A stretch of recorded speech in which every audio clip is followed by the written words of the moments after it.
For such a time as this, I'm Chaim Goldman. The book of Esther 4:13 and 14. And Mordecai commanded them to answer Esther, "Do not think within yourself to escape in the sovereign's palace any more than all the other Jews. For if you keep entirely silent at this time, relief and deliverance shall arise for the Jews from another place, while you and your father's house perish. And who knows whether you have come to the kingdom for such a time as this." Well, if you didn't know before where I get the phrase, "for such a time as this," it's out of Esther. In fact, I've been signing my correspondence, signing off with people in videos and other such things for probably about 7 years. At the time of this taping, it is April 20th, 2020, 4/20/2020.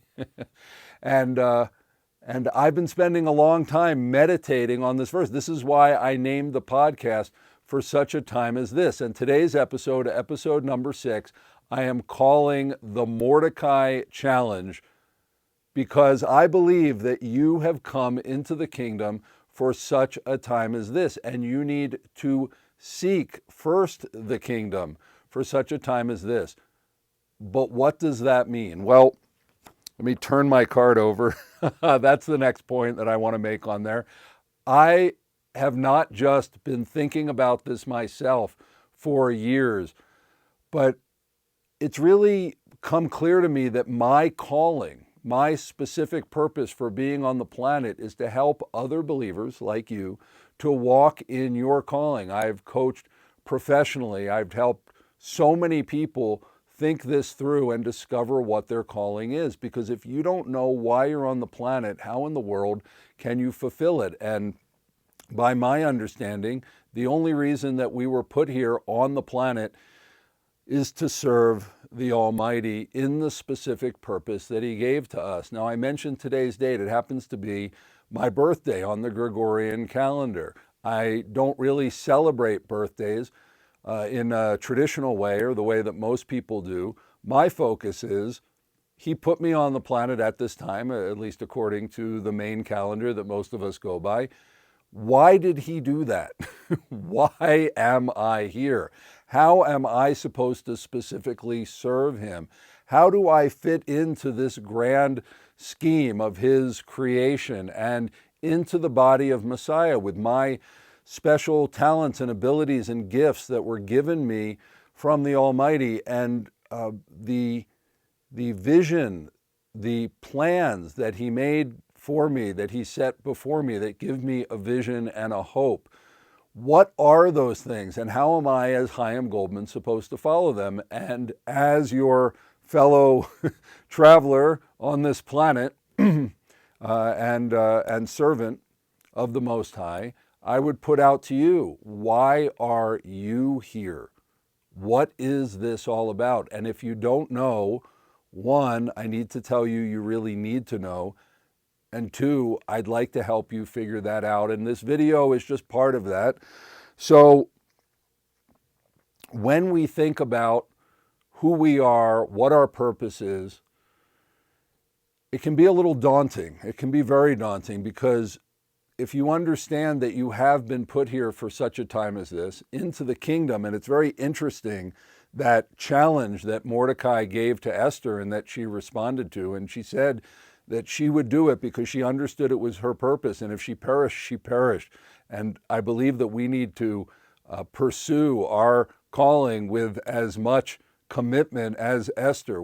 I will do this because it is why I have been put here, and if I perish, I perish.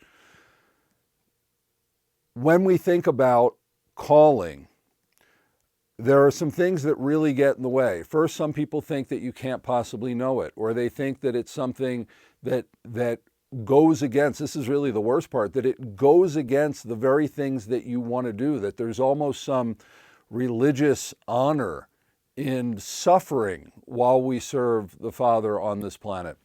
But as I've considered all of those things, I've really come to the conclusion that how could my loving father, I'm a father, I have 6 children.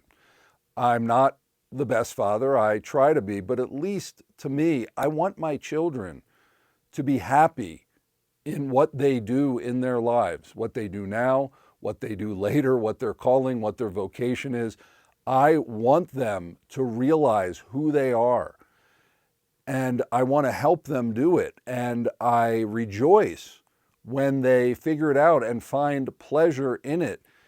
And I'm not the one, even though I had a part in their creation, the good part, the plans that the Father made for us from the beginning of time, He put that in us. And so for Him to actually put a nature within us that would cause the calling He has for us to be burdensome, to be problematic, to be stressful, I don't think that He's done that. Now, is it hard to walk in your calling? Are there things that need to fall away, the dross that needs to be burned off? Absolutely. And that is very much a part of walking in your calling. But that is not a battle between you and the Father, really. It's a battle between your flesh and your ideas and your perversions of the things that you like to do against what the real sanctified, holy, righteous plan of the Father is for your life. So won't go into that so much now, but as Jeremiah said, the Father knows that the plans that He has for you to give you a future and a hope. And those are the plans that I'm talking about, you figuring out and walking in. So how do we do that? I'm going to share with you now a little technique that I use when I have to try to get people to think about their calling or to do it in a quick way. Sometimes I do speed coaching with people on this, and I'm going to attempt to do that with you now. And this little technique is called what I refer to as passion fruit. Now, I don't know if you've heard of passion fruit or have ever seen passion fruit. They grow in Israel, where we lived for quite a while, and they are really interesting, especially the flower of the passion fruit. You could Google it and look it up. There are a couple of different varieties, but they look like some kind of alien creature. They have these really weird flowers, and purple and green and yellow, and they have this thing that's sort of coming out of the middle that looks like, I don't even know, coming out of its head. It's a very funky looking thing. And so I love the visual of the passion fruit, but how I came to the passion fruit is because of the two components of that word, passion and fruit. And so when you're thinking about what your calling is, why you were put on the planet, what your purpose is here, there are so many ideas that can go through your mind, and it can be very confusing. It's this swirling a mess of your thoughts, of your ideas about what you can do, what God would want you to do, and on and on and on. And so this passion fruit exercise really lets people drill in to get to a point where it's not necessarily the answer. It most likely isn't the answer, but it's getting you closer to it. It's giving you a foothold. It's sort of like, in quantum physics, as much as I try to understand that electrons and particles of matter can be in lots of places at the same time, but when we focus on them, they snap into position. I'm not sure if it's superposition is when they're all over the place or when it snaps in, but there's a point where when we observe something and we focus on something, it snaps into place. And I want to get you to that place to be at least begin the clarity. And so it's this simple, is I want you to, and I've taught on this extensively, and I don't have time to go into it here, but as I've said before, the passions can be a dirty word. It can be a way of thinking, and that's really the perversion of the passions that the Father put in you. But when I'm talking about passions, I'm talking about the things that you just got to do. You have to do them. You have to think about them. You have to share them with others, whether people care about it or not, whether it's sort of in a way, whether it gets you the things that you think you want or not, you're compelled to do them. That's the passion. And passion is so important to get out of bed in the morning, and it's so important to share your ideas with others. I think you can tell that when I teach, especially on this, I'm passionate just because of my energy and my focus, and I love helping people do this. And it's I hate to use the word in this age of Corona, but it's infectious that it goes into other people, whether they understand it or not, whether they know it or not. They see the excitement that exudes out of you, and they want to be part of that. And so passion is crucial for yourself, foremost, but also to bring your ideas and to influence other people. It's crucial. And so those passions are good and they're okay.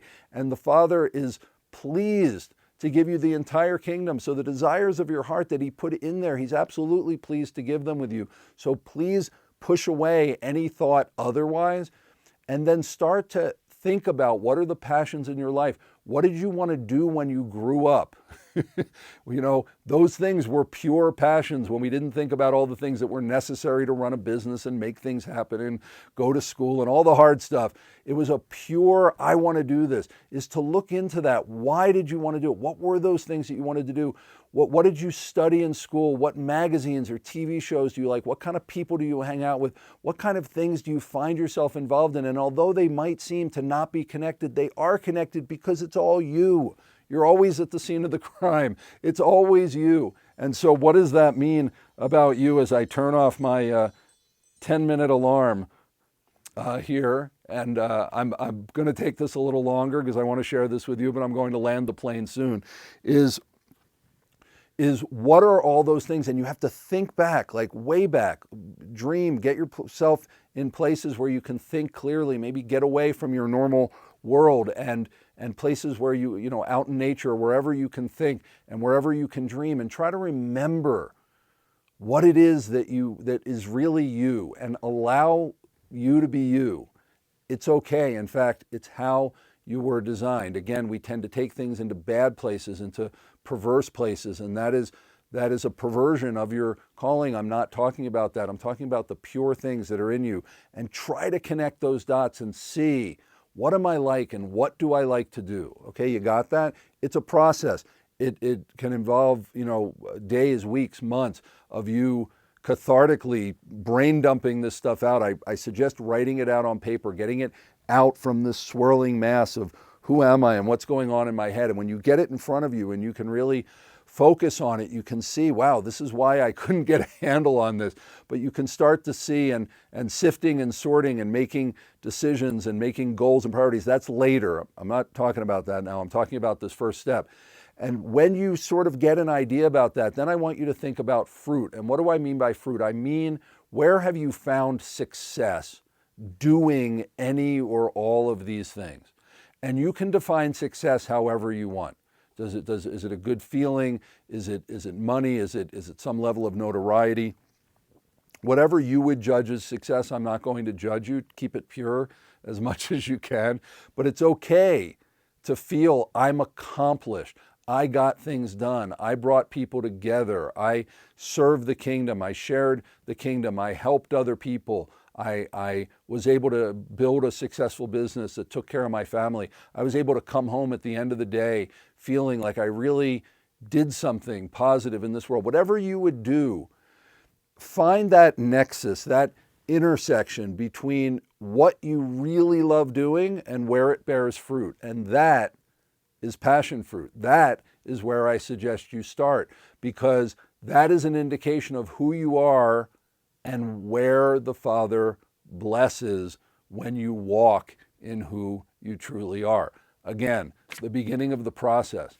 But I challenge you, because we are in a very challenging age. And I know that as I'm recording these videos and we're in the middle of this corona tumult, that we will come out of it. Things will have changed, but we will come out of it. And the world will be different, and these videos will still be around later, and I'm talking about something that's happening right now. But I think that this is a moment, I know it is, that tries men's souls and women's souls, and that this lesson, this challenge that we're going through at this time is going to mark our generation and who we are as a people moving forward, just like my parents who were born in the 1920s and lived through the Great Depression. It affected the way they thought about things, the way they processed things the rest of their lives. And I believe that this is one of those moments, fortunately or unfortunately, emunah, please watch my last segment on that. Emunah, it's for the best, it's for the good. That as we're being challenged at this time, what I would put out to you is, what is the goal of this? The goal of this is that the sons and daughters of the Most High need to be revealed in this time. It is the time for the revealing. I really believe, and I'll share this in, in the future, that we've crossed over into a time that I would say is the end of the age. I know people have said that before. I know I'm taking a risk by sharing it with you. I'm actually now need to work on a paper of evidences because I believe as of last week that things lined up in such a way that we have moved over. And again, I'm not talking about speculation. I'm talking about patterns and prophetic and things that are going on in the earth and more things that are going on in people, in you right now that is indicative of this. But be that as it may, that's what I think. But this is really what we should do anytime, is we need to be exactly who the Father put us on the planet to be. And so I would ask you, as you're thinking back over your life, to think this.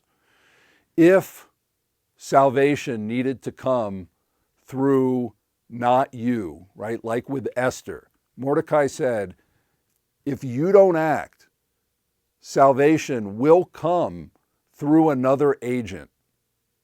It's not going to be good for you. You're not going to get the blessing, but it will come. But think about the fact that you have come into the kingdom for such a time as this. This was the Babylonian kingdom and the kingdom of heaven, whether Mordecai realized he was saying it or not.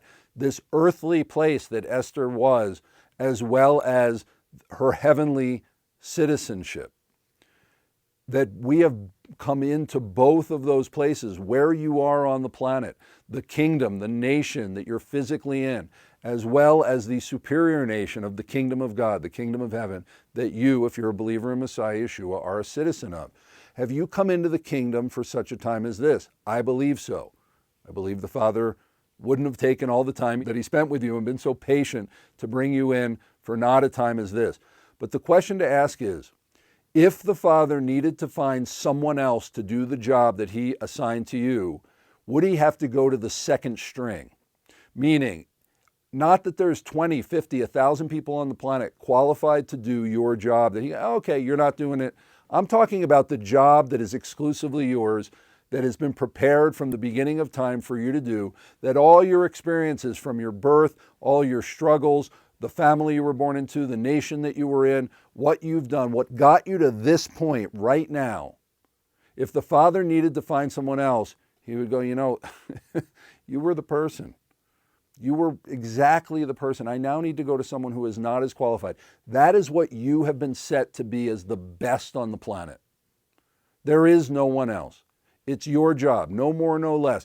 And if it's not in that category, let it go, because the Father has other people on the planet with other giftings that are desperately need you to get out of the way so that they can do their thing. You need to find out why you were put on the planet. So I give this Mordecai challenge to you. For such a time as this, why are you here? If I can help you in any way, please go on our website, repairingthebreach.global. We have a help desk there. Write me a note, ask me questions, tell me about what you think it is. What is your success that you've had in this area? We're all in this together, folks. We are part of the body, and each one of us needs to walk in our giftings, because that is for the profit of the body. As I like to say, if you're not walking in your calling, you're not giving the body the profit, you're ripping me off. I want the profit of your place in the body, and you want the profit of my place in the body. We all need to be functioning in our stations. This is my calling. I get excited when other believers wake up to their calling. You need to know why you've been put on the planet, and you need to walk in it now for such a time as this.